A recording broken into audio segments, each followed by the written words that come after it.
Hello there. Thanks for coming back. This is Deborah Reeves. I've come back to introduce you to the next book in this series. I won't be reading today. I just want to let you know the lay of the land. This book is called Weeds in the Garden of Freedom. It's the next book in the trilogy that I call the Freedom series. All of the Flower of Freedom is now on our playlist. We're presenting these books here as seeds in our Virtuous Cycle project. This book was written as a standalone book, but it has many of the same characters, so you will feel a continuity. This book illustrates how these individuals fight through grief to regain vibrant and constructive lives, some in the old places and some in new situations. It proves, we hope, that life does indeed go on, but it goes on somewhat altered by the events and by the personal experiences. This book works to illustrate that communities can be strengthened in adversity, but that takes dedication. Frequently, some people will break away. Some build new communities, and others are irrevocably negatively impacted by the events. It is going on that counts for everyone. Going on is the victory. I hope it also demonstrates that the promises of spring and summer are held within the frozen heart of winter and of grief. Spring comes. It's been said that there is a season under heaven for everything, even the things we don't want to experience. I'm under no illusion about my reading, and I thank you for your patience with me and with my weird cadence. I spent some time in a coma in 2011, and then it took me almost 6 months in a rehabilitation hospital to learn to walk and speak properly again. I hope my speech has not or has come far enough to share my books with you. We think of this as the Virtuous Cycle Project. We are asking nothing of you except your attention and perhaps a thumbs up, and a subscription if you are so inclined. That's all because we want others to be able to be introduced to our project of the Virtuous Seed Cycle. Of course, there's no cost to you for either the subscription or the thumbs up.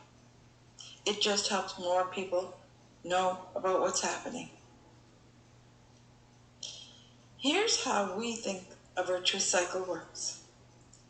Did you know that if you come across an old water pump on an abandoned property, you can often make it pump up gallons of water by simply pouring in a cup of water? It has a leather flange in its works that can swell once it touches water. And all it needs is just half a cup to a cup. That seals the pipe, and it creates the necessary suction to enable it to draw the water from the deeps. The water of life. We all need water. We know that. Survival without it is unlikely to impossible. This is our cup of water to prime the pump of the virtuous cycle. We're changing the format of our presentation somewhat at this time. We will invite you at this current moment to take your seat in either the chair that we've imagined, and this time it's a chaise lounge that you can settle your imagination in, but we're just as happy for you to sit anywhere else you like. We've placed interesting objects nearby for you to see as I read.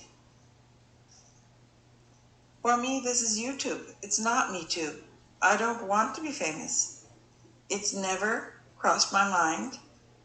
But I do want a better world for everyone living here, now, and for all who will come. I'm willing to invest my heart and work into that goal. I send my books through the world to be caught by the willing ears of those with good hearts. As Philippe said in a previous book, all of the prophecies of horror may eventually come true. But our job is to stand our ground. We usher in goodness, light, and hope. We don't cooperate with evil by giving it a free pass or aid. That wasn't the assignment we were given. We will be able to demonstrate that we stood our ground. Evil does not need our help. It's our job to facilitate good. If and when these prophecies come to pass, we know what side we are on. We will still be standing with our lamps lit and glowing, beckoning to all who love and are called with a purpose. Please share the adventure with us. If you have a good heart and good intentions, we welcome you. The first chapter of Weeds in the Garden of Freedom will be up very shortly, and we sincerely hope that you are there to hear it. I remain your friend Deborah. Come and visit if you had ears to hear. Goodbye.